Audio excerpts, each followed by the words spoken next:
Thanks, Kevin. And I'd like to call the meeting to order. Please rise and join me in the Pledge of Allegiance. Pledge allegiance to the flag of the United States of America and to the republic for which it stands, one nation, under God, indivisible, with liberty and justice for all. Welcome to our second Battery Energy Storage System Steering Committee meeting. We met last month and, let's see, on April 22nd, and just had preliminary review. We heard from the Planning Division that they proposed that we eliminate the storage systems in the residential zones, and we talked about what that would look like. We looked at some maps that they had prepared, and limiting it to industrial zones, but then there'll need to be setbacks so that we're not too close to residences or schools. We talked about exploring caps on the sizes, and we heard from a representative of NYSERDA, who updated us on the governor's interagency task force, and then a representative from the Long Island Power Authority. And we're hoping that they would be, or their designees would be with us today to answer some additional questions. We'll see if they arrive soon. In the meantime, on the agenda, we have some code review. So Janice, would you like to, each have a copy of the zoning code. Sure. Thank you. So we figured instead of just being like, hi, here's the new code, like better to just dissect it and then rebuild it, right? So we should rip it apart and then put it back together. That's usually how we go about it. So instead of giving you a updated code, we gave you just the code as it exists today that the moratorium is related to, and then we can just kind of move on from there. So let's just start from the beginning and just go through it, if that's okay with you. Can I ask you a question before the beginning? You sure can. The question that keeps coming up time and time again is this in excess of 600 kilowatt hours. Now, what is that in relation to?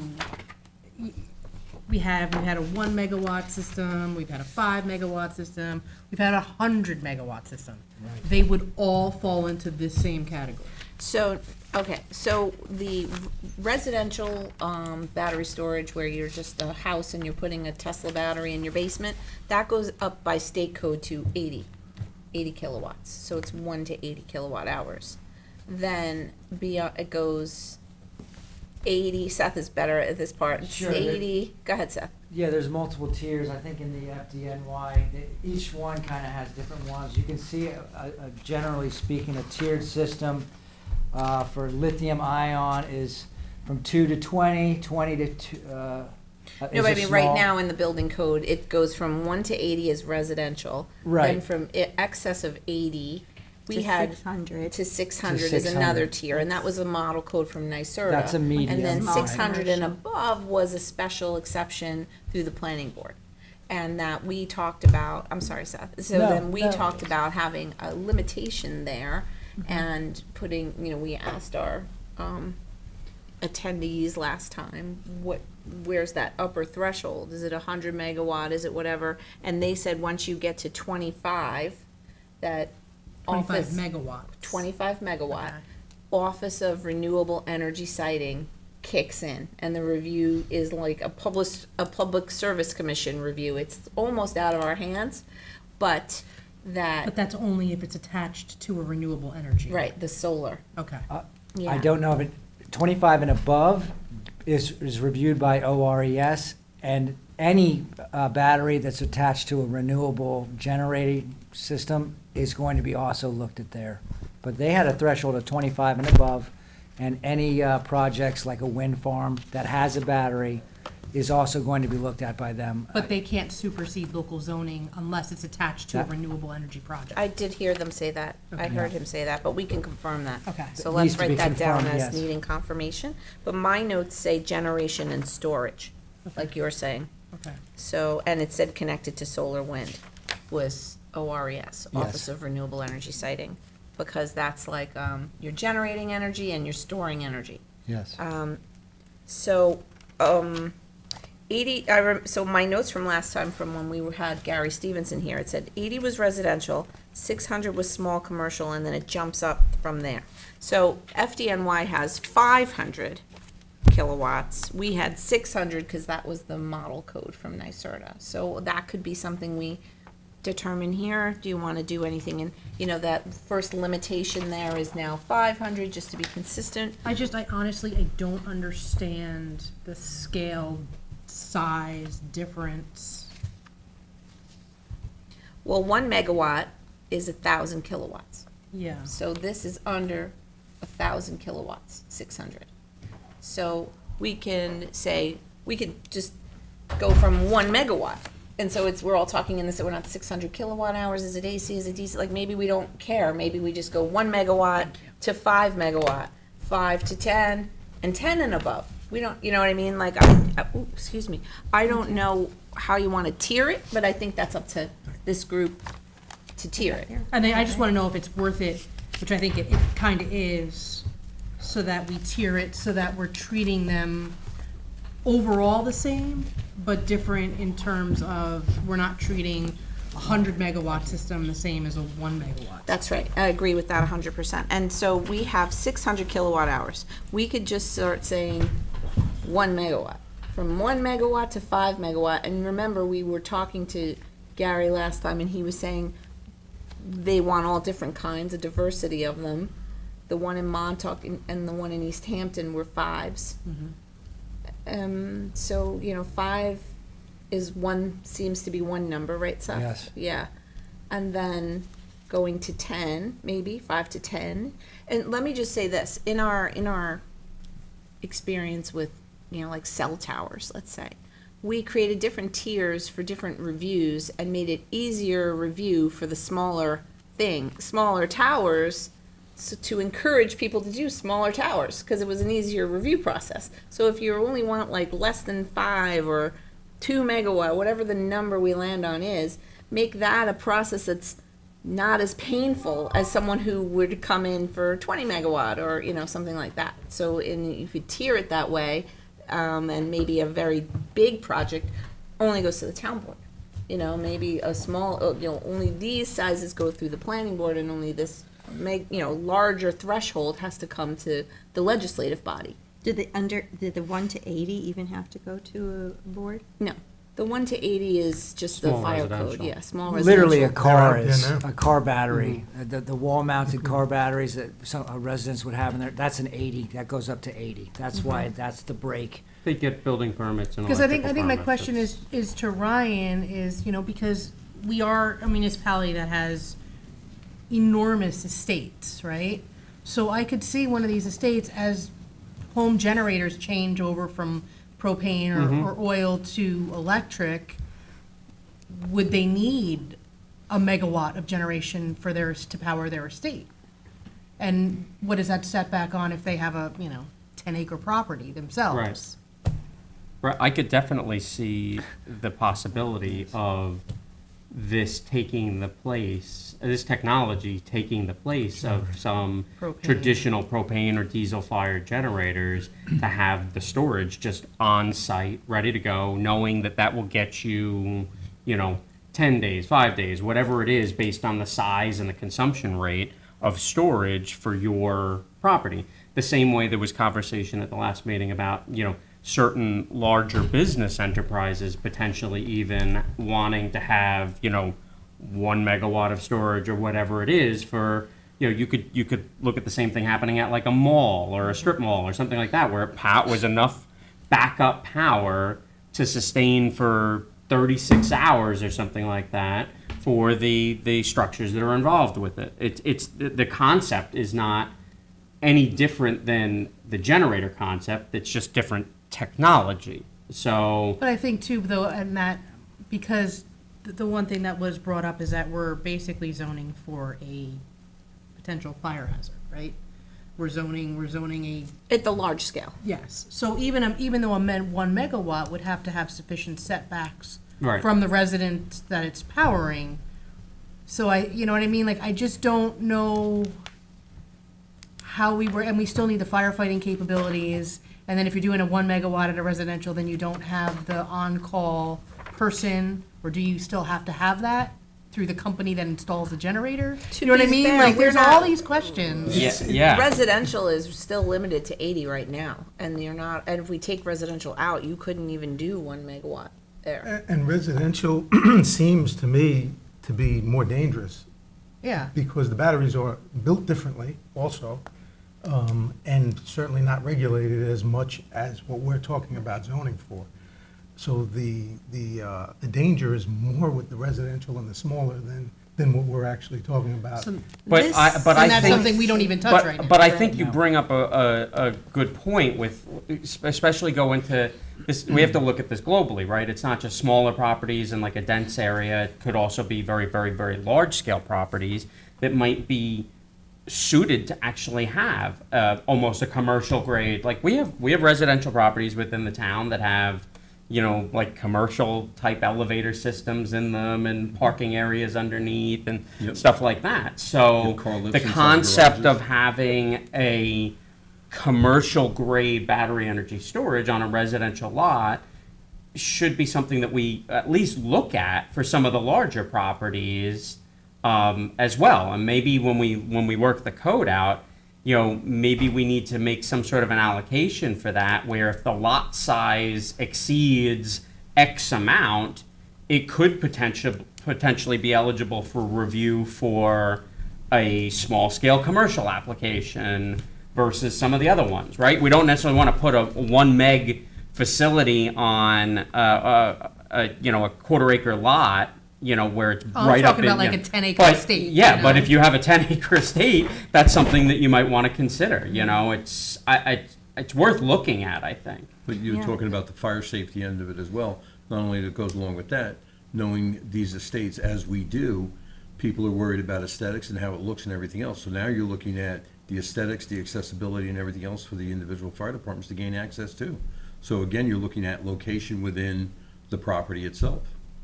Well, right now, it's, the question is, what is the largest size battery required for an estate scale property? But for commercial, you know, it's somewhere between 80 and 600 kilowatts. What does our code have now for that Residential size? caps out at 80. Yeah, 80. but 80 is what it. if somebody wants to put something in between 80 and 600? Right now they can't, That's right? not part of this code. They're really not able to for their own private And I'm use. fine with setting that aside for now, because it's not a question that we're faced with right now, and I think battery technologies are going to change. I just read something the other day about sodium batteries that really have no fire hazard Yeah. associated with them. So I think that's something we can, but it's just something that I wanted to bring up because, It's coming. yeah, and sure. Yeah. we're in a unique situation where we have these huge properties that are residential. But Right, if so you're right keeping now- it on your own property and you're maintaining the distances from your neighbors, They're doing it now, and it's a Tesla battery wall in the basement. Less than 80 kilowatts. That's Or the what's- garage. Or the garage. you know. With the garage, they need like bollards and all these other things. So they are there, but this code is about commercial scale, meaning that you're storing or releasing, discharging energy into the grid itself. You're not just dealing with your own house and islanding off and just kind of running on your own power. You're like injecting this into the grid, and that's what this is. And so we have it at 600 kilowatt hours. FDNY has it at 500 kilowatt hours. We can just, do some more digging and research and find out if we should either go to 500 or just round it off to 1 megawatt. This is just easier to talk in megawatts sometimes. But I have no preference. Whatever everyone thinks is I think the right it's, answer. I think it's in every, I think we keep it, for right now, we keep it what it is, but if we can speak over 1 megawatt, because I think when you jump back and forth from kilowatts to megawatts, people get confused. Yeah, I think it's best to talk in just general terms. Megawatt, 1 megawatt, 1 Like to everybody 5, knows 5 to East 10. Hampton was It should be 5, 0.5 they know the canal Right, one was that's what- 100, that's- and yeah, it's that's like, what she's it's saying. numbers Yeah. people 0.5 can. megawatt. Yeah. Would be the same Function. thing. So that sounds fine. good, and we'll find out more about that. So that's before we even jump in, so that was before A. So then, we're- But just, we may want to look at like an exception in this code to account for large residential lots that can accommodate commercial scale that are above 80.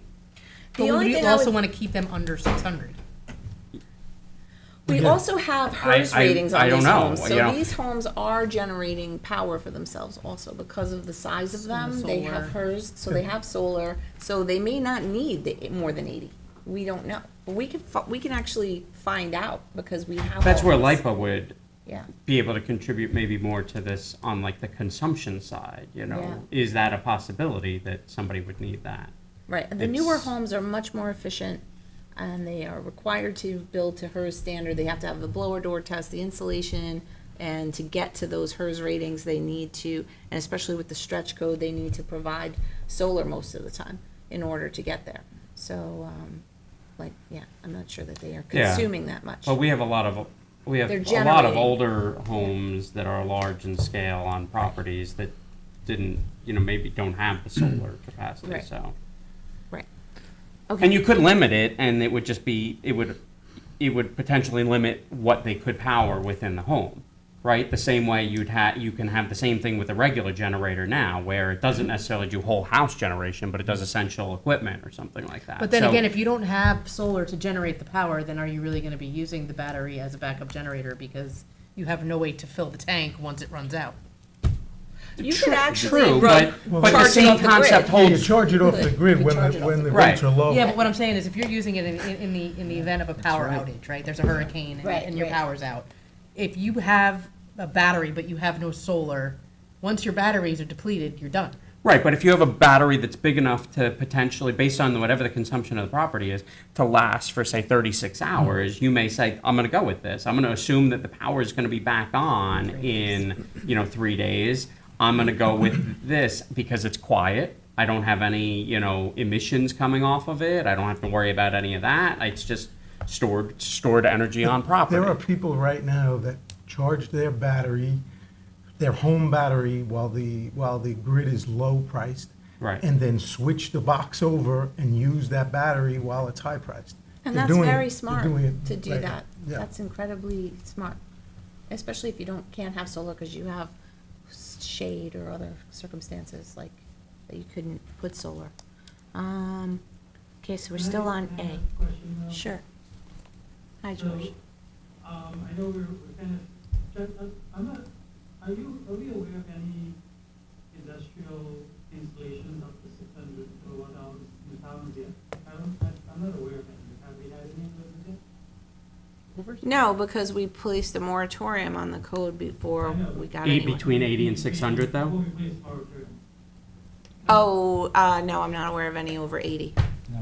But I think, we're talking about battery storage of that size, between 80 and 160, or 80 to 600 or megawatt, whatever the threshold we're going to put in this, as strictly a backup storage unit, or strictly as a backup storage instead of a generator. But there is another way that these operate when they're installed in other states, where they're actively used to feed back into the grid during high peak Like you were just saying. Periods when instead of having brownouts, and they can also contribute to reducing brownouts or reducing demand at high peak. So for example, in the afternoon on a hot summer day, instead of being connected to the grid and drawing power for air conditioning, they can then switch to the battery storage and kind of reduce their demand of the grid. So it doesn't necessarily have to be strictly power storage for, in case power Right. goes away. It could be an active sponsored. Load shedding. Which can feed into the grid or power the house or the business for a couple hours in the morning when demand is high and a few hours in the afternoon when it's low, and then recharge at night when the demand is, it could be almost an active system feeding Yeah. into the grid as well. Yeah, it's the same load shedding concept that exists now with a lot of generators with like the hospital. The hospital will shed load at different times during high consumption periods and switch over purposely to generator power so that it's less of a draw on the system. Yeah, and they use like chillers and stuff, their Yeah. refrigeration, yeah. I would just, but, sorry, George. Every, office or, storefront, if we can actually, every little bit helps to take that load off the peak, which is what life is really trying to achieve. I would just keep us on track with utility scale, because the multiple tiers, we can get down into the weeds on the small things. But we are focused on utility scale. We're gonna maybe think of that as 25 megawatts and above, or 10 to 25. But if we start thinking about every tiered layer, many of the codes that we're thinking about won't really apply to 600 to 1 meg. I can't imagine they're gonna do inspections every year and have monitoring systems, et cetera, et cetera. So some of these recommendations from the interagency task force, they're more focused on the bigger scale projects. But by tiering, perhaps we can grab code that's specific to the utility scale, and we can also contemplate different codes for smaller scale projects. That way, they're not all grouped into 600 and to infinitum. Yeah, good So- point. So then 5A, let's just start with the beginning. It says applications for the installation of battery energy storage systems with an aggregate capacity greater than 600 kilowatt hours shall be reviewed by the planning board, and then goes on, and the rest are the special exception standards. What we were thinking here and what we've been talking about is maybe you're saying planning board oversight is, you know, we could have different tiering, like it's a site plan for 600 to 5, and, or, you know, where are we in the feeling that the board, you know, at some point it's permitted, and you go get a permit, and then at some point it's not permitted unless you meet the criteria of a special exception. So just to get, you know, so do we need to apply the special criteria for things under, you know, under 1? Probably not. Right, that would be something that you could just get a site plan approval. Like, say you're a business, say we say business zones are okay, you're a supermarket, you are doing less than 1 megawatt just to offset your load. Is that a special exception, or is that just, you know, a site plan thing? You know, that's what the kind of question I'm asking. And then if we go from 1 to 5, it's one set of criteria. Now you get bigger in size, there's more to consider, and then even bigger is something else entirely. So, like, I'm just trying to find like those points. 1 to 5, 5 to 10. You know, it just seems I'm rounding off here. I'm not. I don't know, you the know. first one we started with was 100, so. Well, right. So and anything over 25 comes to you, the town board. That's what I'm suggesting. You can decide. Over whether- 25 comes to the town board. Wouldn't, or over 20 maybe. 25, you know, with We solar can develop goes to. that tiering system, but I Yeah. think, the upper level, it seems like the planning board needs the assistance of the town board when they get to the scale, the 100, the size of the 100 Well, watt, that was their whole thing, like, megawatt why ones. aren't you involved? Why can't you? Right, I would recommend that doesn't happen until you had some designation that the board approves on the site, like that floating zone, you've landed on the site to allow it. So we can do a parallel code that is for the big, if you even want big. You know, we were talking last time of like, Can Gary it be- can it Stevenson was be- kind of like, we need can some it- 5s, maybe a few of these. Yeah. Like, we didn't seem to need, like, they need 750 megawatt for the whole Long Island. We don't have to have it all here, Exactly. but we can have some. Can you do it where it's its own zone and they come to the board for a change of zone? Well, you could, but if you want it to happen, you should make the, when you're talking about large scale, yes. But if you're talking about 5 megawatt, if you want I'm talking about renewable this over energy. 20 or over Over 25. 20? I think they should have to come to the town board for a change of zone, because I don't really feel like, That's what I'm talking about, the floating zone designation, so you would ask, they would be asking for some kind of energy overlay that you then approve. Does that make sense? Yes. Like any other floating but I think zone. people they want to know too, that it's, even though it's a floating zone, it's still not going in residential. But I understand Yes. what you were talking about, there are, and this is what I was trying to explain to people, there are, in some cases, residential properties that are old sand mines, for instance. Right. That the underlining zoning is residential, where it's down in a hole in a pit, where it makes sense to me, that's where maybe it should be, because it's the most defensible place to put one of these things. So yeah, I mean, I think the change of zone to the town board, where it goes through the whole public hearing process, and the town board has complete discretion over whether or not it goes, you know what I mean? Like, So do you want we have that to tw- elect to consider just to start the process. Right, do you want 20 megawatts plus? or I 25? think so. I think under 20. 20 could go to the planning board. I don't know. Under or 10 plus. This is not.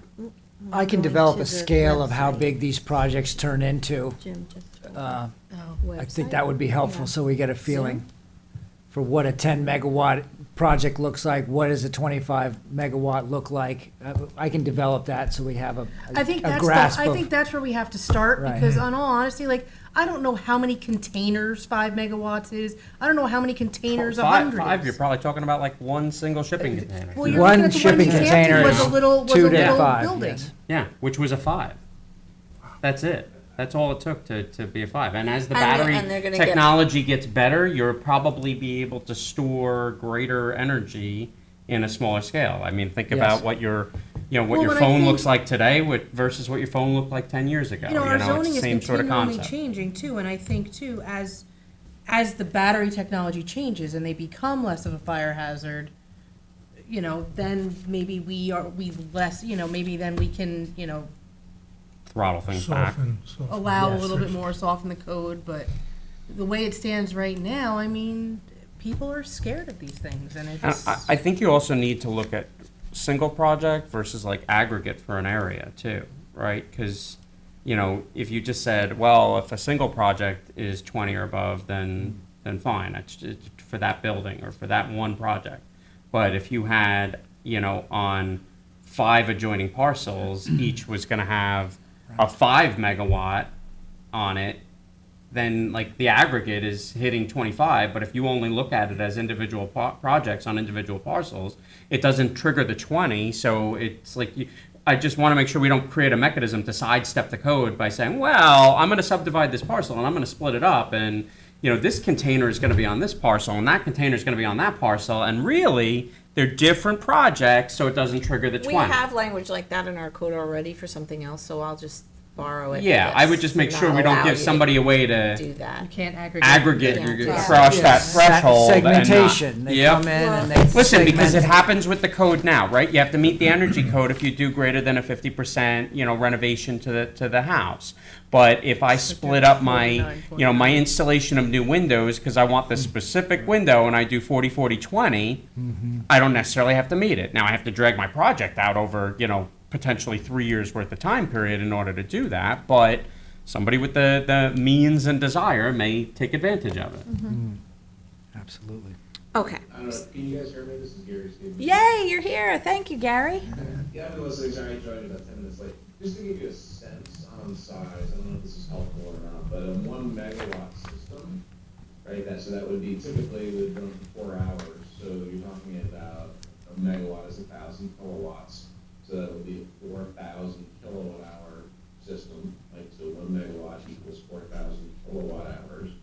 And then in terms of size, it would be like a container of some sort that would be roughly 8 feet by 8 feet on its side, and maybe about 20 feet long. It's not So 8 big. by 8 by 20. That's this kind of this scale we're talking about. And I agree with someone who said, the technology is definitely changing. That's sort of where things are today, just in terms of size. So Gary, do you have a sense of what like a large estate type property, would they be reaching toward the 1 megawatt? Is that possible, or they would be under 80 kilowatt hours? I guess I don't have a good sense for the size of the estates. That's a megawatt. Let's say 15,000 square foot, home. It's not outside of the realm of possibility. An enormous home like that, yeah. We have 60,000 square foot houses. If you have a, heated pool But and- again, that doesn't mean that that we can't, I'm not pointing at anyone in particular, I don't limit mention that. so. He just started to mention, Gary just started to mention the heated pool and stuff like that.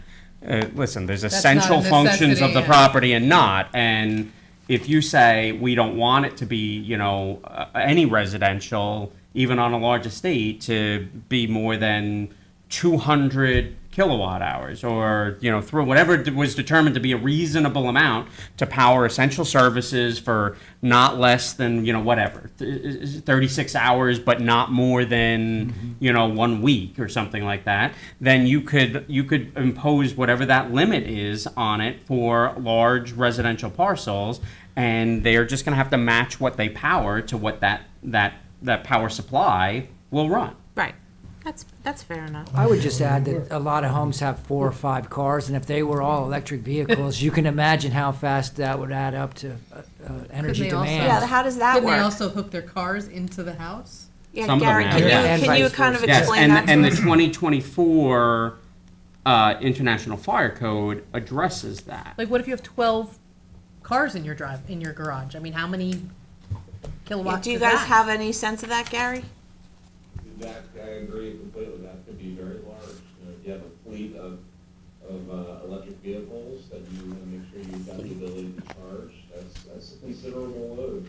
Especially if you want, you know, you might decide to plunk down the money to put in, you know, faster charging. DC. based- Right. Yeah, I was gonna say, it depends on how quick they want it I think it's a charged. bridge we have to cross if we get there.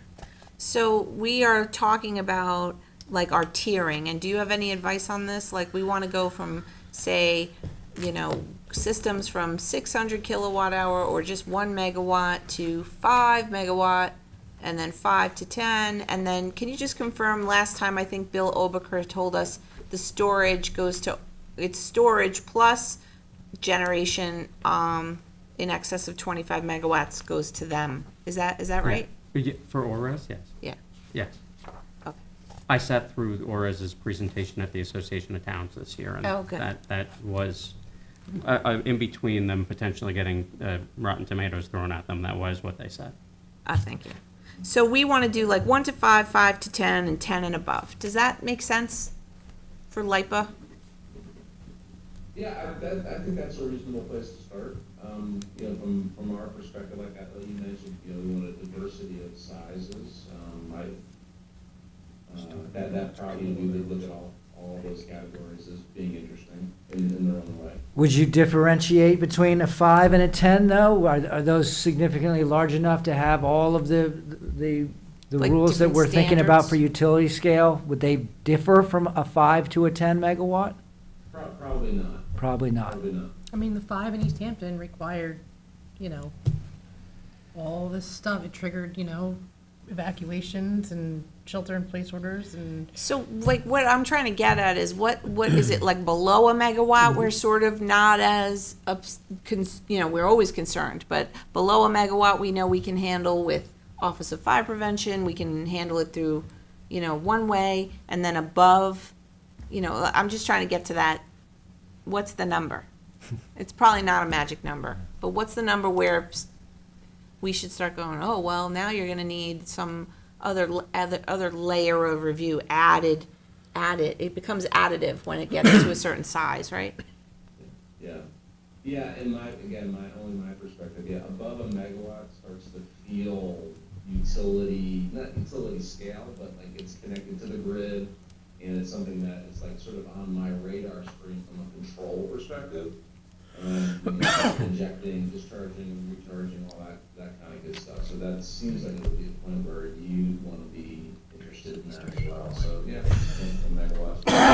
And if you start at 1, then I Start feel with like 1, it's yeah. easy for people to Go on from there. Yeah. Okay, so so this would then be battery storage systems in excess of 1 megawatt, which is, you said 4,000 kilowatt?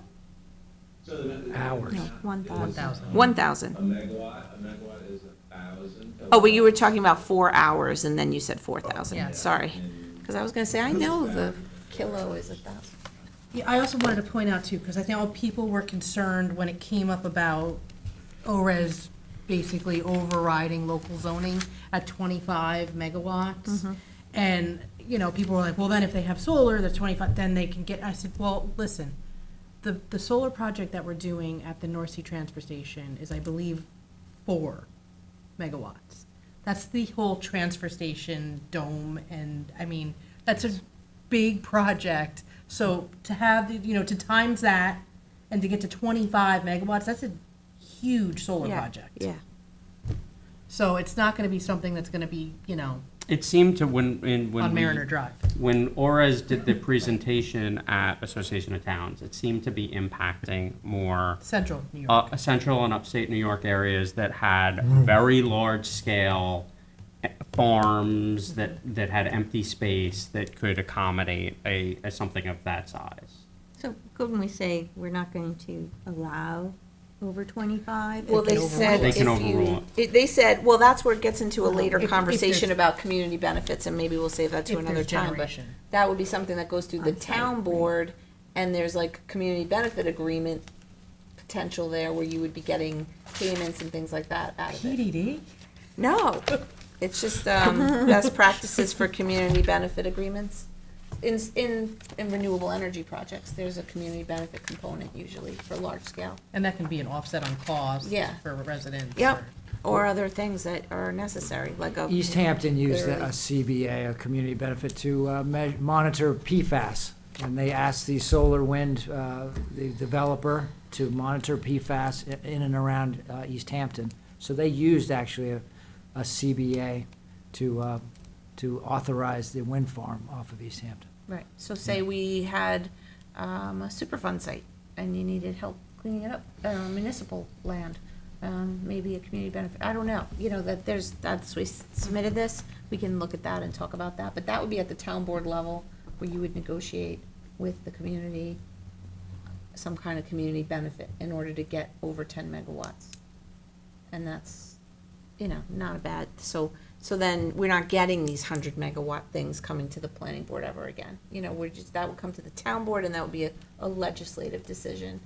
And we'll develop the code for something like that. But for now, we're just keeping it 1 to 5 is, and I'm not sure what the difference in the standards are, but 1 to 5 is one thing and 5 to 10 maybe another. Or is it just 1 to 10?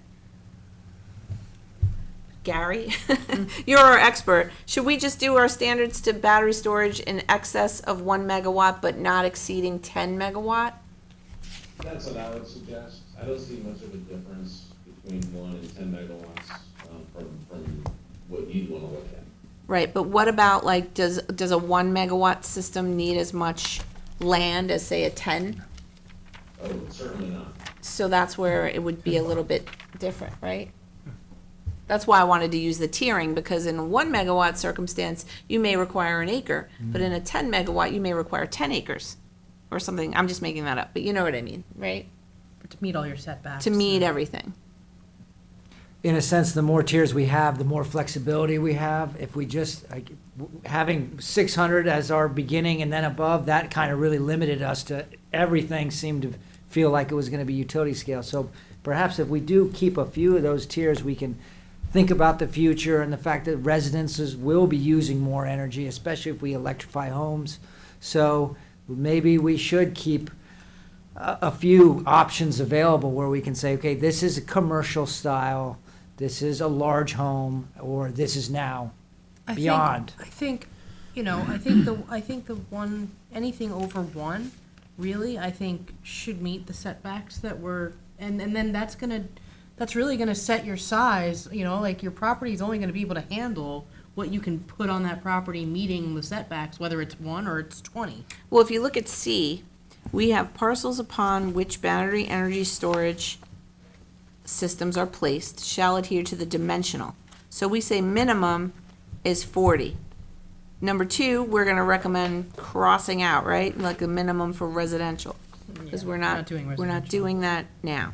Or you may do it but less than a megawatt, right? Like, Yeah, but I think we need to focus on. let's focus on this. So, I one, would consider. C1 says the minimum in excess of 600 shall be 40,000. What I was trying to get at, is it 1 to 5 is 40,000, but a 5 to 10 is, Well, would you 3 say acres? 1 acre per megawatt? is that reasonable, Gary? 1 I acre don't per think megawatt? so. It's not. Because if you're saying 1 megawatt is 1 storage container, and now you're doing 2 storage containers, so you need 2 acres. Yeah, it's probably excessive. In all honesty, it's probably excessive. I say as long as to you go can meet 1 your acre setbacks. per megawatt, because you're looking at basically like a Cassone trailer type, size for a 5. So to drop that in the middle of an acre, like to say you needed another acre for each one of them is probably more than Well, you're not you gonna, need to you know, do. you also, it comes down to the fundamental, like, do you want these things to be here? Because if you don't, you're not gonna, you know, if you make it too restrictive, you won't get them. You have to meet And your setbacks. Whatever we decide safety-wise are the setbacks, based on where your So property an is and what you're LI next 40, to. if we're talking about LI 40, the 40 stands for 40,000 square feet, which is the minimum size you need in an industrial zone to have an industrial use. So that feels right, because you can have it for anything else, so what's the difference, right? So up to 5, I'm just saying, and Gary, what, in your experience, for what you've seen, what's the average parcel size for a system that's 10 megawatts? Well, these things all, they're containerized, right, so they all get stacked on top of each other, and so it's definitely not linear, right? So, like 1 to 2 megawatts, you wouldn't double the size of the property. Oh, so we need That's- height that's restrictions too. We had that in here. We did. You want to keep it at minimum 40, and then we can come back to this. Yeah, I But mean, just like I think said, about Well, it. maybe you want the next trigger for a size to be 5. above 5. Above 5, so between 1 and 5 Right. is this. And maybe you say anything above 5 needs an extra, you know, quarter acre for every, you know, megawatt above 5 or something like that, if you wanted to scale it, you know? Which would be still maybe a lot, but maybe that's what you want to do. Okay, we'll take that into consideration. B, utility lines and electrical circuitry. Yeah. It says all under on-site, I jumped to C, but I just want to get back to B. All on-site utility lines shall be buried underground. Seth had the recommendation, battery containment structures or cabinets should be elevated by structural metal I-beams in conjunction with a metal horizontal platform over a poured concrete impermeable slab. Is this something that LIPA requires, or like the fire marshal? It actually sounds like it's one of their distribution facilities, one of LIPA's, Or Con Ed's, yeah. yeah. If I may, I just saw it online. They did it in England. Everything was elevated 2 or 3 feet. It was all steel, a steel framework, and they put the cabinets on top so they could see what was going on underneath and above. It was a 100 megawatt facility out in the pastures of England, and it was quite breathtaking. It was a nice Because this sounds facility. like a overkill for like a 1 or 5 Yeah, but it also megawatt. sounds like what they're trying to do is keep everything above so nothing happens to the animals on the farm, Right. you know? Whereas I would think you'd have a little bit more of an issue, especially where unintentional abrasion to the wires or something like that comes into contact with the steel. Now what do you have? Everything electrified, That's you know? interesting. So, which is not a good thing. So maybe that's like a standard for 10 megawatt plus, like in the Wear world your of rubber big, boots. big. It is a stuff. big utility big scale thing ones. that I only saw it having been done, Yeah. so I thought I would throw the suggestion out there, but yeah, we Yeah, wouldn't more want to than likely, electrify I- the whole thing. no. Without looking at at what you were looking Right. at, just an educated guess would say that they're trying to keep this thing above the animals. Maybe it was in a farm where the animals root around. Could be a pig farm, could Yep. be, you know, whatever.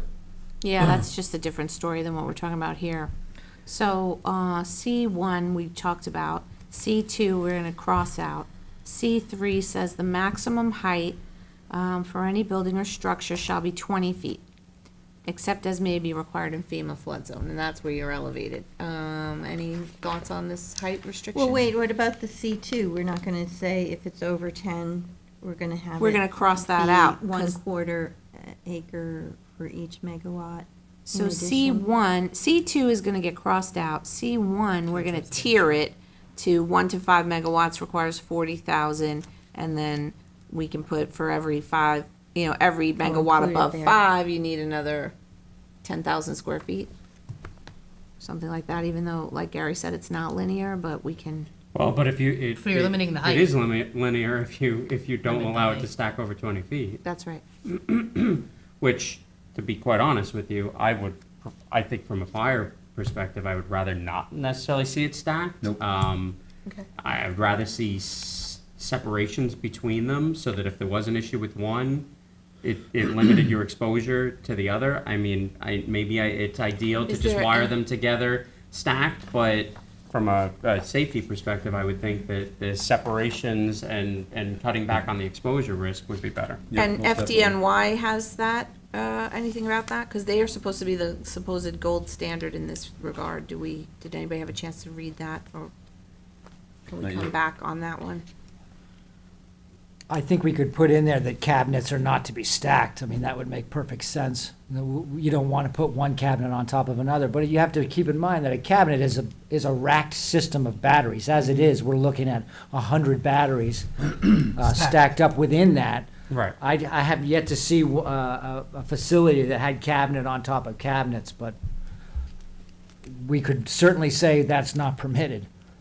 You need to have these things spread out and. Right. and Like Brian was saying, certainly- from the safety aspect of it, it would be the most common sense thing to do. And separating them, like you said as well, with enough of a distance in between where the firefighters are still gonna be able to operate in there safely. Yeah. And So the this says. safety would be, that it wouldn't spread to the next container over either. So FDNY has this requirement.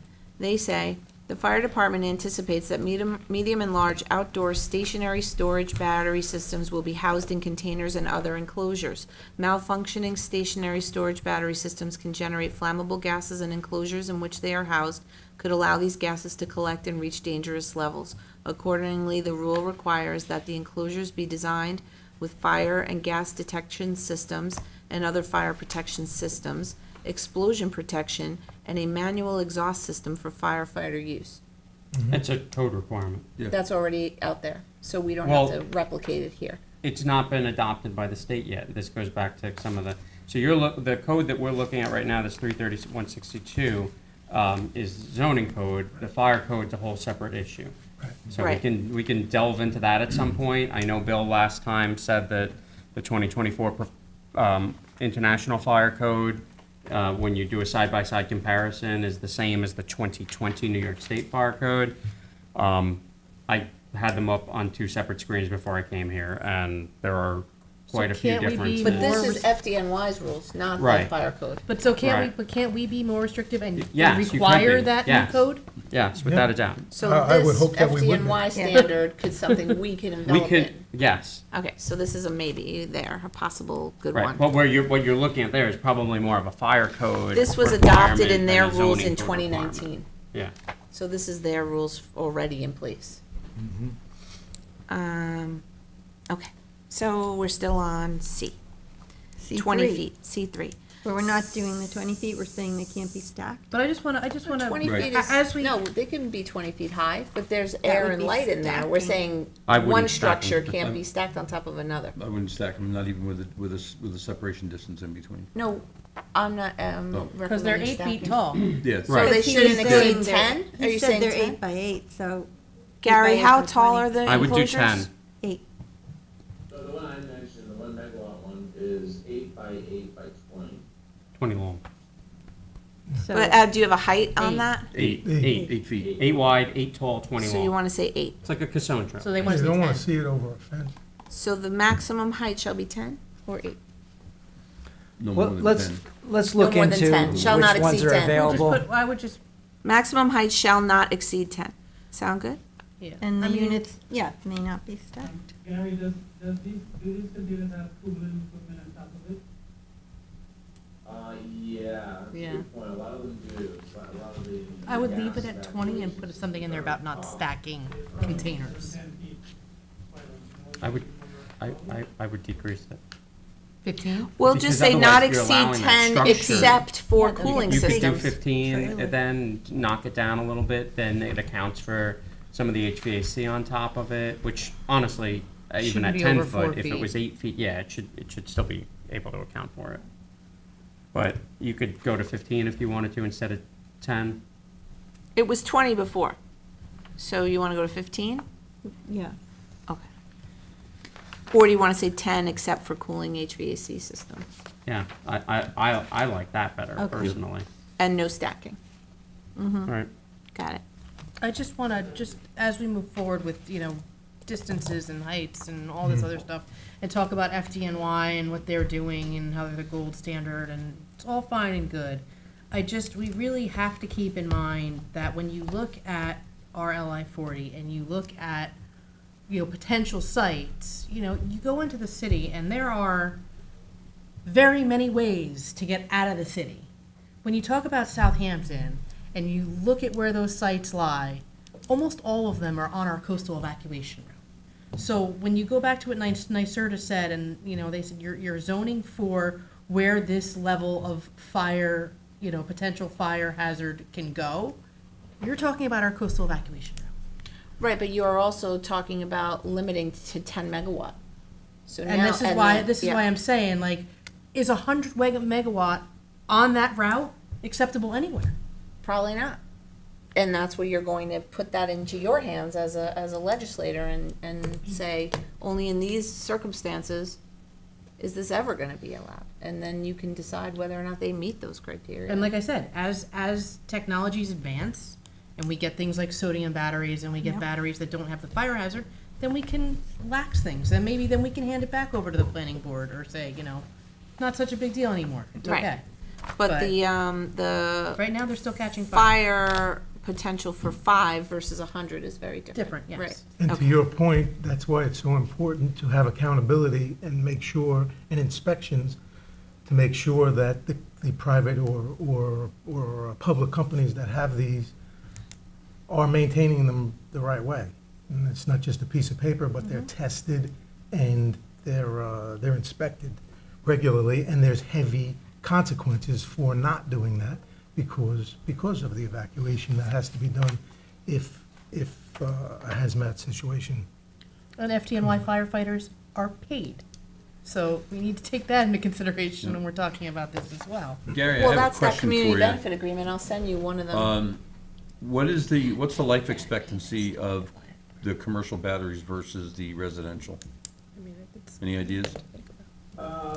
So the utility scale one, I'm not sure about commercial, that size, but the ones that are the megawatt and above, we're entering into 20-year contracts with these batteries, so at least 20 years. Now, they may have to occasionally replace some of the modules as time goes on, just in terms of normal, maintenance and upgrades.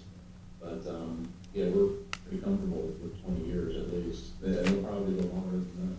So Gary, I don't want to go too far off track because we are making ground here, but with what you're saying, is there a long-term plan to dispose of the batteries and recycle them even as technology advances and they become obsolete?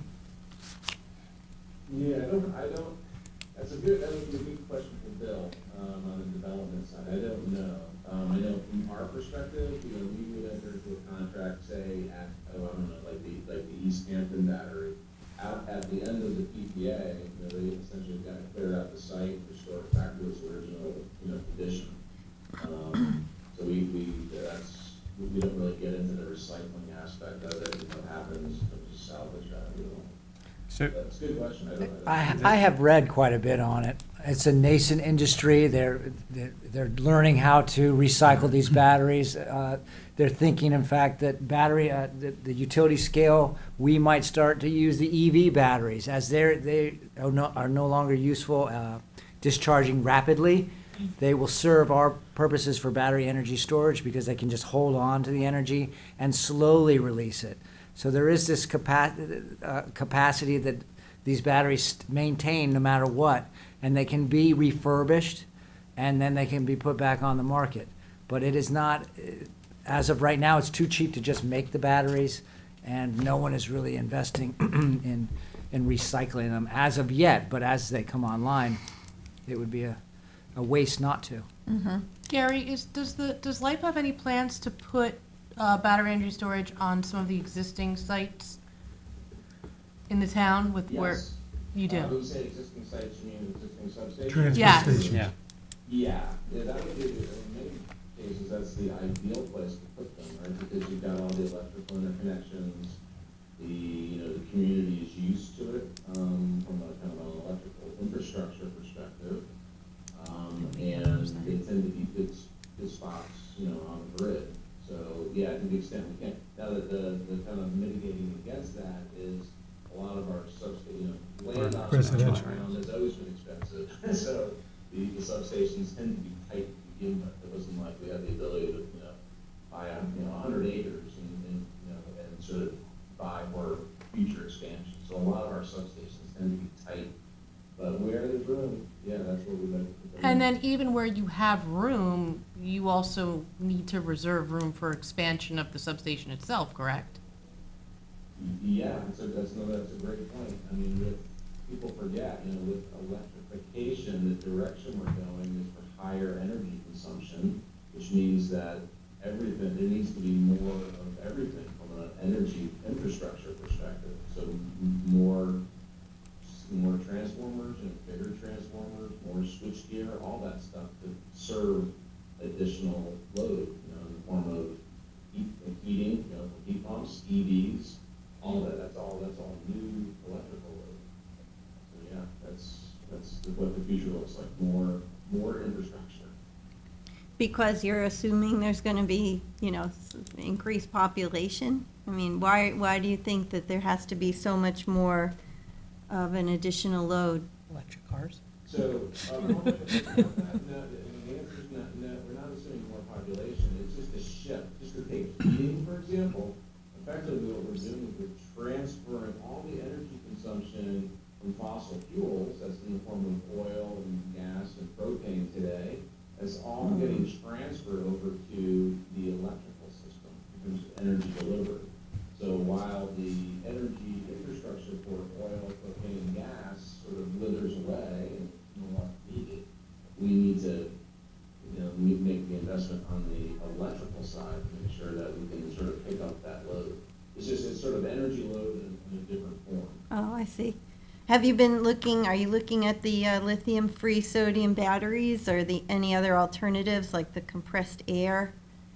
I mean, there's a lot of literature out there now with alternatives that are being,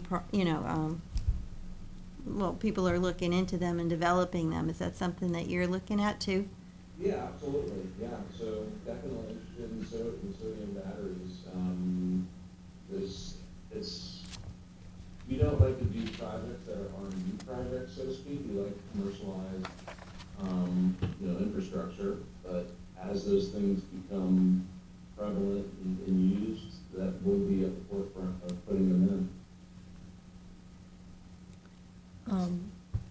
Can we Just require? one thing, just go back for a second, I'm sorry, on firefighter training, someone mentioned the volunteer nature of the fire force. One of the things I heard, I was out in Arizona talking to some of the utilities out there, and one of the things they said was really important is to make sure that your developers are continually training the first responders, because there's turnover within the ranks of the first responders, right? So you do training, and a year and a half later, you've got some turnover, and you sort of, maybe they sort of lose some of that learning. So making sure that the training is ongoing or periodic in some way might be something that is important going forward for you. And maybe not- We couldn't agree more. Yeah, and not just to provide that training, but to pay for the training, because Yeah. it costs money to train the employees. So that would be important. Yeah, that was something that was actually brought up in the interagency working groups report that I know was a topic of contention with one of the reviewing parties, and we, in our office, pushed back against that and said that it was something that we felt very strongly should be present, and that the annual requirement should be present because it keeps people up to speed on what they need to know and how they need to deal with the situations. Plus, it also adds another inherent layer of monitoring and making sure that the site is in order and that the documents are in order. If you know every single year, you're going to have to, at the very least, engage in that training too, and there will be outside eyes present. It makes sure that things stay as they should. So it kind of serves a double purpose. Can we require that they have an agreement in place to connect before they come to us, or does that come later, Janice? That's a good question for Gary. That was Gary, that was our original Yeah, question is, yes. how do we, which comes first, the power purchase agreement or the control of the site? And we would rather it be you than us. Yeah, unfortunately, it's the other way around typically, especially for larger things. The developers have to demonstrate site control before they can move very hard in the process. So basically, giving the right to connect to the grid, before that happens, because we get a lot of requests, right? We get hundreds of requests, so in terms of prioritizing them, the litmus test is, do you control the site? It makes If we didn't sense, have that, we'd have thousands and thousands of requests. And then we also- Because people are doing things on a speculative basis. What's the earliest thing in the process that a developer could do with you that could time most closely simultaneously with what they have to do with us? So if we were to say, as a requirement, we want you to demonstrate that you've filed application X or sent letter of intent to person Y or whatever it is, what's the first thing that they could do in the process with you guys so that we could try and line that up as closely to the first thing, the first available opportunity in our process to say that we want to know that they're appropriately engaging with LIPA in a timely fashion? Because a denial on either side is a no start, right? Like the you say no or we say no, it's a no start. So what's the thing that we can check a box and say, you need to have done this with LIPA by this point with us to match things up? Yeah, I would say the answer to that is probably have they filed their generator interconnection application. That's critical, because if they don't have that, then basically they're not connected to the grid. And does that cost them money to file that? And yeah, it costs money, and then there's deposits associated with it. And so I think if you have that, then you have a pretty good sense that they're relatively serious. I also don't want to back us into that point where we get to with these applications where they're like, but I spent, $1 million and you have to give this to me now because I went through all this process and, because we get into that with other zoning Right. things, so it's not, So you called it a generator interconnection Application. application? Gary, what about using the hosting capacity map? Isn't that a first hurdle? If an applicant files that they want to do 10 megawatts, if they're going to have to spend $5 million per mile to bury a cable, and we can tell them, you're not even close to a cable that'll take 10 megawatts, wouldn't that be an initial way to be like, this won't work?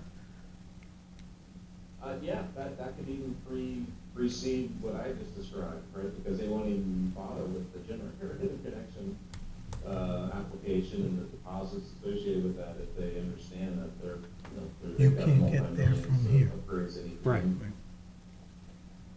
So then we could use the hosting capacity map to say that unless you're willing to spend on buried cables, that your proposal probably wouldn't work. That would be an initial step without people spending a lot of money. Maybe the code could say the, planning department will confer with LIPA to determine, because we can't repost those maps. They're, kind of not out there for the general public, and we, so we can have some kind If of it's serious requirement that applicants, the they're gonna know. planners have to Right, they should have liaison studied with. that already. Yeah, they gotta know. I mean, is that a real number, $5 million thought- per mile? That was from the last I meeting. know we mentioned that. Right. One of you had mentioned it, Gary. I don't know if it was you or Bill. Prevailing wage and the amount of guys that do that work. I mean, $5 million per mile. That's probably incorporating the cable and the work to bury it. Yeah, underground construction is incredibly expensive. I mean, I just saw the Yeah, so maybe, time it took them to put like a you were gas saying, line Seth, down maybe that road. whether it's Not like some very sort of far. benefit cost analysis and looking at that, the hosting that, maybe some sort of combination of that is part of the earliest possible evaluative process. And the onus should be on, obviously, the developer to demonstrate that they've looked at all that as well. So, It would seem if they're trying to make money, which is what this is about at the end of the day, yeah. that they would have to have done that analysis. Okay, good.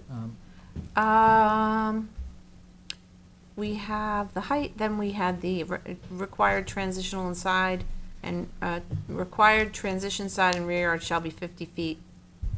That was doesn't seem another like enough. issue. Now we're capping out here in this code at 10 megawatt, right?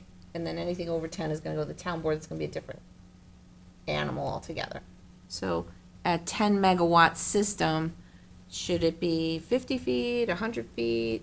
What is the, well, we have to look at the fire department code, because it was like 300 feet evacuation downwind. And Yes. I'm just saying that, because I remember reading it could be different, but But is that a transition side and rear yard?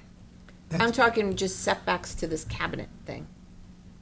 50 Is it feet, three? it doesn't seem like. It enough 50 to feet me. doesn't seem like enough. That's a normal transition yard in LI 40, but we can make it whatever You're you, looking at an extra hazard on this versus, you know, your normal setbacks and stuff. So Right. you may want to look at 75 to 100 feet. 100 feet. Yeah. I mean, I'm just, We can look at what that means in the LI 40 maps and show you 100 feet. I'm just thinking in my mind of the LI 40 where we have Riverside Sewer District. And there's a school right there. You know what I mean? Like, is 50 feet enough from that school property line where those kids are playing? Well, they're only doing a small storage to No, I'm the not saying, solar. I'm not saying what Right. they're doing or what's proposed. I'm saying in your mind, to me, Right. 50 feet is not enough. Well, I think, again, it's tiered, right? So Gary, once again, thank God you're here. What's, what's like an appropriate, is it 300 feet? Is it 100 feet? We just want to be, I'm going the extreme, 10 megawatt system. To a residential adjoining. I know this comes into Bill's realm and more fire than capacity, and that's really your role, but can you tell us what you've seen? Well, I guess the question, I'd ask the question back, which is what are you trying to achieve Right. with the setbacks? We're just trying to, well, Not, Safety buffer. we're trying to not evacuate in a school. Protect the which that would be exposure, protect the 300. exposures. If you're not gonna worry about evacuation, it would be 300 feet. And I don't know if that makes it impossible to find any piece of property. I that- think you're gonna knock out almost Yeah, every no, piece I of property. I Yeah. understand. Yeah, I see what you mean. I don't even think these Because of the- properties are 300 feet in width. Yeah.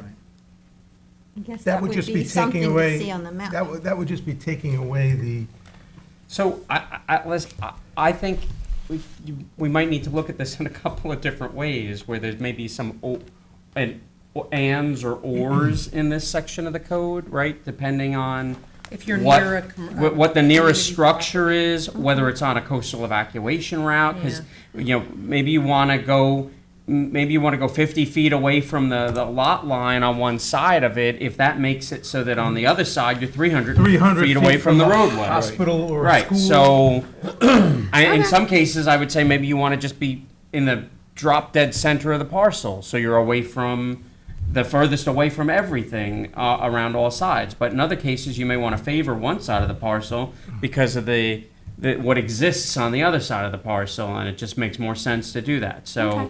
I think So we may we need to kinda- have a couple of ors or ands in this section of the code to Yeah. address some of those considerations. Sure. So we actually, not to beat a dead, we do this in cell towers, the height of the cell tower. If it's to vacant land. Right, fall zone It's one thing. calculation, If it's, yeah. there's a house there, it's another thing. Right. And there's different, so we'll Same kind of. sort of concept, yeah. Okay, we can do that. The But it wouldn't minimum, be less than 100 feet, I wouldn't think. and in no if case it's- less than but I would 100 also feet. take for into consideration residents, those school, or type of hospital. What if buildings, it's- right, schools and hospitals that you don't want to evacuate. What if can't it's evacuate adjoining either. vacant land, you know what I mean? So you wouldn't say it's Schools, only hospitals, 100, it has to be yeah. 100 feet if there's nobody there and it's protected land, Right. let's say. Right, then Right I up think you against could it. go to 50. Right, so on you're that gonna side, allow maybe. it to be sort of a flex. Favor that, yeah, yeah. All right. All right. The minimum screening, 5, the minimum screening within required yards shall include landscape plantings to be erected and maintained along the front, side, and rear property lines. The planning board may modify these requirements for screening where the same or better screening effect is accomplished by the natural terrain or foliage. Any changes there? I don't think so. The only thing that we want to watch is how close that screening gets to the storage facility itself. I'm just going through Southold's recommendation on clearances. They are recommending 750 feet, not from the line, but from any occupied community building, disaster response facilities, critical environmental areas, combustible storage facility, or similarly sensitive locations. And then 500 feet from any critical transportation infrastructure. So we should look at, as we start to develop those Yeah. ands and ors, Yeah, maybe that's one to refer back to as well. Okay, 'Cause and it's if the you same could pull concept. out the fire code, the 300 feet or whatever that was, the That was in the correct- FCMY code, Yeah. right? Yeah, FDNY evacuation. So we'll If- have that. If it releases gases. It's So the next gases. time around, we'll delve a little more deeply, we're almost out of time, but we'll delve more deeply into this section. So that was Uh, 750, not from the property line, but from From the the structure structure. on the neighboring property. That's kind of Limit things. overkill. I mean, That's a for a lot. 5 megawatt system, that's huge. That was amount of from setback. like a sensitive, like I said, like a community building or a school or a Hospital. shelter or hospital, you know what I mean? Like Right. from that kind of a place, like Chief was saying, a place that you do not want to have to evacuate. Right. You know, Severity be an getting 5 evacuation people out of their center. house is different than getting people out of hospital beds. No doubt about it. Which, by the way, our hospital is in the village, so we don't have to worry about it. For now, anyway. Now, design and visibility, views minimized. Well, I don't want to waste too much time. I just want to make sure we get all our questions to Gary before we wrap up, like before we jump into like design stuff. Do we have further questions about like the battery systems themselves or the stuff we started talking about early on? Capacity planning? The only, the design and visibility, the one thing, and I'll let you comment on this. The one thing that I would just keep in mind with it, there's a kind of a disagreement in the sense of wanting to hide it so that it's not a facility that's presents an eyesore to the public, but at the same time, for site security purposes, I think that has to be balanced with, now this is a piece of critical infrastructure that, you know, we want to know if something bad's happened to it. So I think you have to weigh out the screening and figure out, you know, how to do that, and maybe even if there's And a way to lighting. put a code requirement in that has to allow access to on-site surveillance or something like that to dispatch to be able to pull it up if there's a concern there or whatever it is. I don't know. I don't want to obscure something so much that if somebody tries to do something bad to it, it can't be seen. Well, we talked about video Right. surveillance last Yeah. time, but that's huge. So, I mean, if there's a way to incorporate that in as a requirement, that it has to have something that from the public safety perspective, from the police department perspective, as a piece of critical infrastructure could be monitored, I would try and incorporate that in somehow. Okay, good. I agree. You move the launch system into it too, where they have. Typically, they're going to have like some type of like fenced-in kind Right. of yard Oh, yeah. with the containment units, No, and that- then the screening happens outside of that Yep. fenced-in area, right? Okay, just want to get that right. I thought we had a couple questions for Gary. Seth, remember? I had asked you to give him a call. Yeah. It was definitely on the tiering of, What's the secret status of, are you on this election? And as they get bigger, as we consider bigger facilities, should they become automatic type 1? That's what Southwold is recommending, that anything grid scale is a type 1 action and they have to mitigate everything. Is that everything They have over to go through 10? scoping, they have to do, I think it should be anything Um, over, anything that comes to the town board should be a type 1 action. Type 1 would be definitely be appropriate for the 10 and 10 and above, and probably for 1 and above. I don't see why not, if you're making them go through this whole process, it's just the different board is reviewing it, but I think, you know, I'd have to check with Secra, because they changed a lot of the CLCPA changed some ways of looking at it, so let me just check that out, but I definitely agree, we should. If the state ends up adopting the 2024 IFC, similar requirements will be in place under the fire code anyway for hazard mitigation and analysis. So you wouldn't really necessarily be doing anything that was overly onerous to anyone at that point by making that a requirement, because as part of the hazard mitigation analysis, we should be looking at environmental too, in our considerations. So whether you make it a requirement there or not, they're gonna kind of have to comply with basically the same things anyway, under the fire code.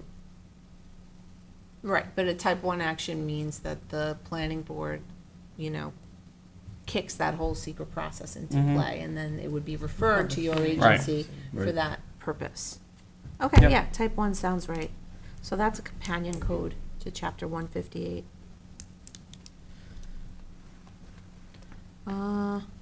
Actually, if I may, yeah, Gary, the hosting maps that you've provided for us, they break down the energy storage into recharge and discharge. Can you just speak to us on what the difference is for your transmission lines, and which sites are therefore suitable for putting battery energy storage? You know what, I'm gonna have to punt a little bit on that. I think I can give you a better answer if I get the people that put it together, maybe at a subsequent meeting, Sure enough. if that's okay. Does that mean you'll come back again next time? Yeah, oh yeah, absolutely, I'm happy to help. But Yay. I probably need to line up someone from, East Side Long Island who was intimately involved with sort of the kind of the engineering design. Okay. Give a good answer. Great. Give you an accurate answer. Thank you. Do you have any And- others? Yeah, well, I was trying, we were discussing just the basic economics of what becomes too onerous for these developers, because we were also thinking about community benefit agreements. Do you have a sense of what how the cost benefit works out for these these utility scale battery energy storage? It's probably a very long conversation. I'm not sure I can get in 2 minutes. Yeah, yeah, it's been on a general basis, like anything else, there are big economies of scale, so the bigger you go, the better the economics look, right? And so that, you have to weigh that against the other considerations, which is where are you gonna put a giant battery? The siting issues become really a big problem. Now, the cost of batteries has come down really quite dramatically, right, over the last, 5 to 10 years. So that's helped a lot. But they're still relatively expensive vis-a-vis existing other technologies. But they've got a lot of really great benefits, right? They're quiet, emissions-free storage units. And that's, being able to store energy is incredibly important for us. So, and I guess the last thing I would say is changing pretty rapidly. As the technology changes, I expect the costs to come down even further. So I think these are gonna be part of the framework of electricity for quite a long time. So we're not unique in this situation. It has nothing to do with the price of our electricity and the charging and discharging of peak and non-peak. Is that a bridge too far? So the main thing, there's an article today in the New York Times that if you haven't seen it, you should take a look at it. They do a good job of explaining why batteries are so important. They talk a lot about California, but it applies to New York as well. And kind of in a sentence, it's all about intermittent renewables. Once you build the offshore wind, it's effectively free, and so you don't want to quote unquote spill any of that energy. You use it all, and there are times when you're not using it in the middle of the night or in the middle of the winter.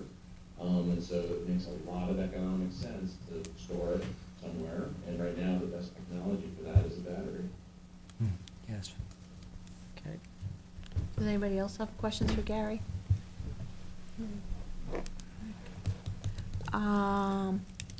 We're kind of almost out of time. I just Can have a I just recommendation. toss out 2 more items to keep in mind, and we'll, obviously, some of these are a little bit addressed in the fire code, hopefully what will become the New York State Fire Code, but just on-site runoff capture containment. I think we're in a unique situation that some of the rest of the state doesn't necessarily take that into consideration to the same degree. They do, but being that we have a sole source aquifer, I think looking at the containment and spill containment is worked into the 2024, IFC again, which is a good thing, but it's based on, the largest battery on site. I think we may want to look at some additional requirements based on the unique water supply system that we have in our area. So if there's a way to factor some on-site,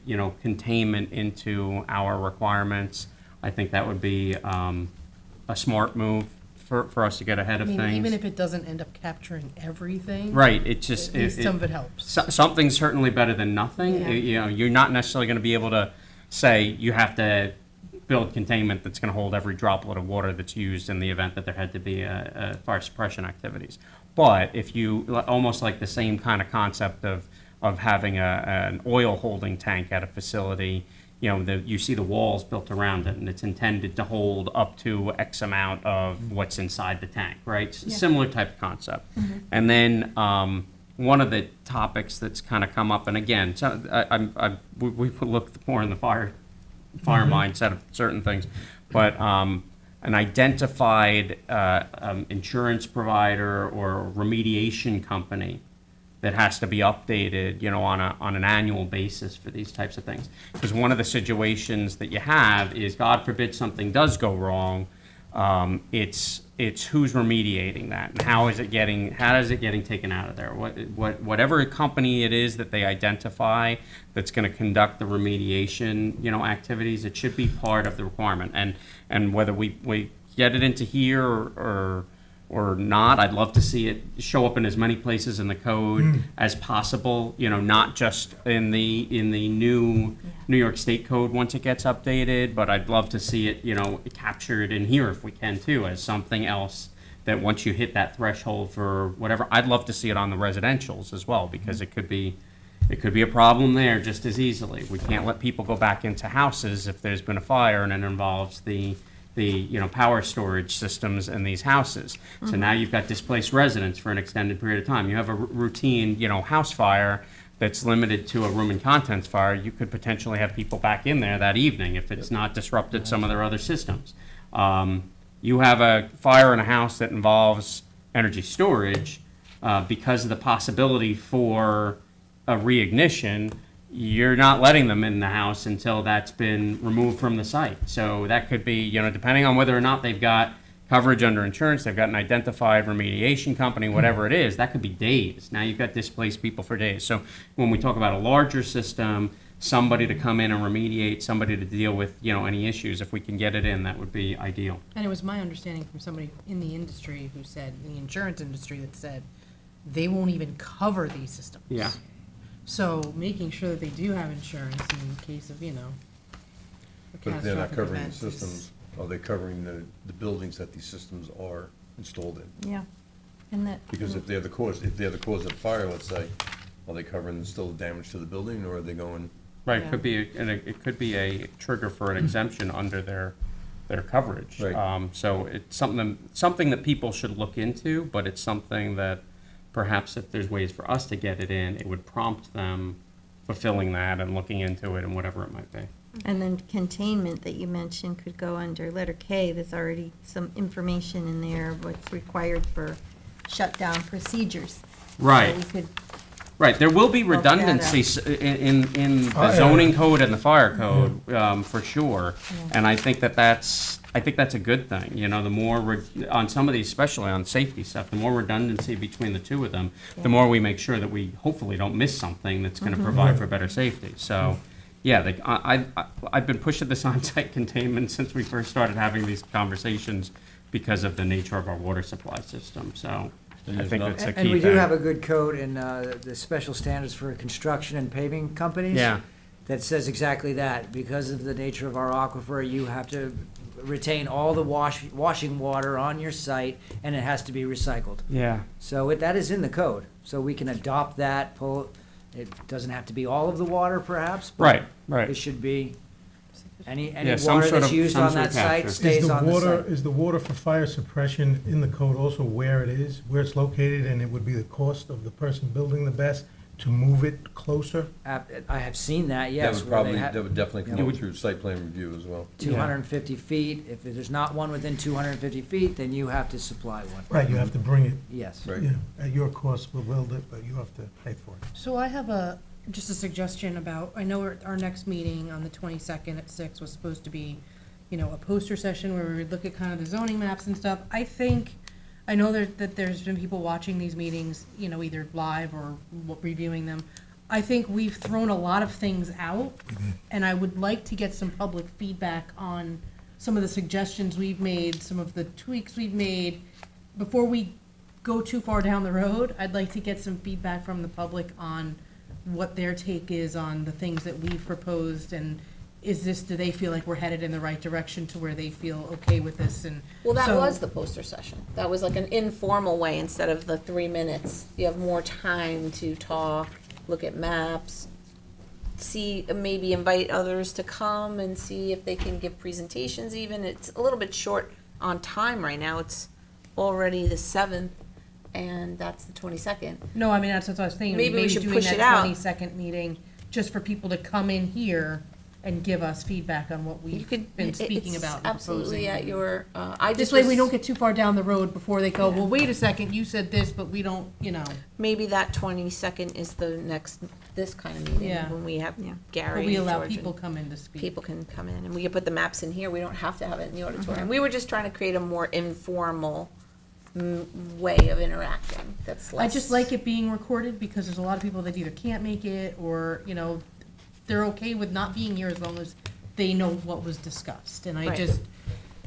it gives them a more structured way to come in and give their comments, and, maybe it's 5 minutes, I don't know, but we. So see how many whatever people you show want to up, do. or- What do you want to do? You want to do it on that day? Yeah, I mean, I'm fine with the day and the time, I Yeah. think that's what we put out there, and people are okay with that, but. What I guess we was have to that see if day? this room is The available. 20th. Wednesday, the Second. 22nd. Yeah, we didn't check if this room was available, Yeah. but I'll get right on that.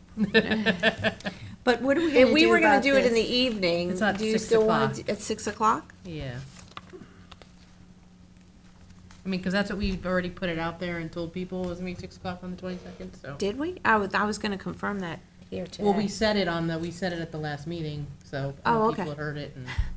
All right, that sounds good. I mean, is that good with Yeah, you? I mean, that's fine. We Is did that say good the with date. everyone else? I don't remember if we said the time, but it's easier for people to come after So work. will sort of, the format would just be, what? How do you Almost want it like to a go? public hearing, like, we've laid all this out and just get people's feedback on what they've heard to date, and, if they're comfortable in the direction we're moving, if there's things that they would really like to see in the code, that's their opportunity to bring us, things that they would like to see, and, just take that information in. I know we have a lot of information through the process of what we've gone through with the moratorium, but I think that information was really site-specific, whereas this is more town-wide. Okay.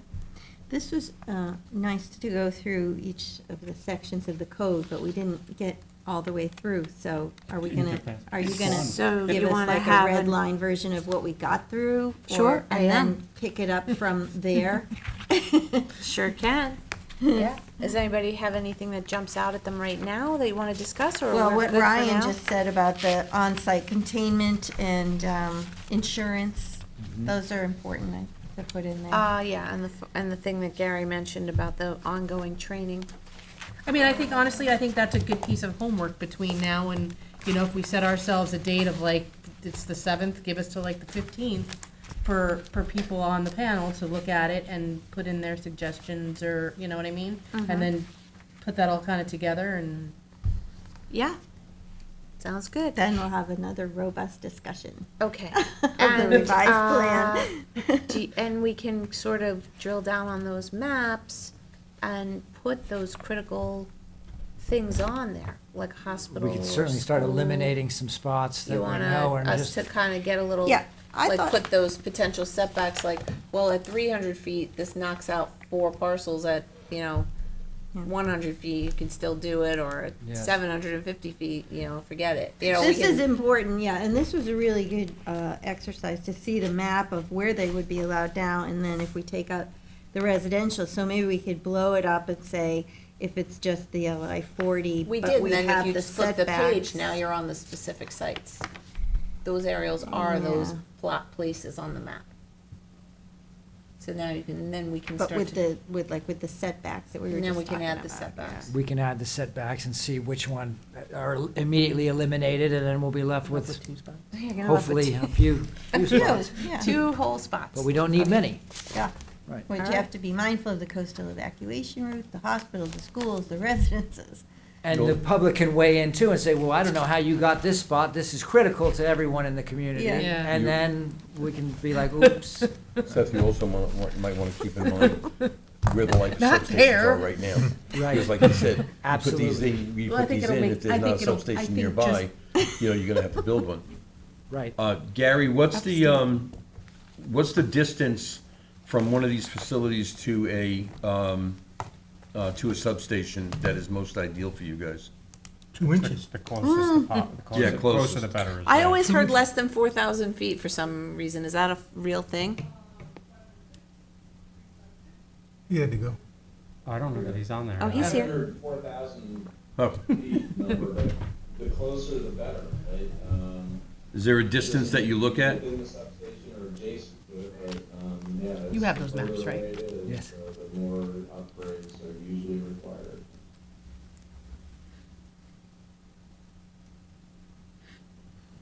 Is there ever a time when someone would want to build another substation?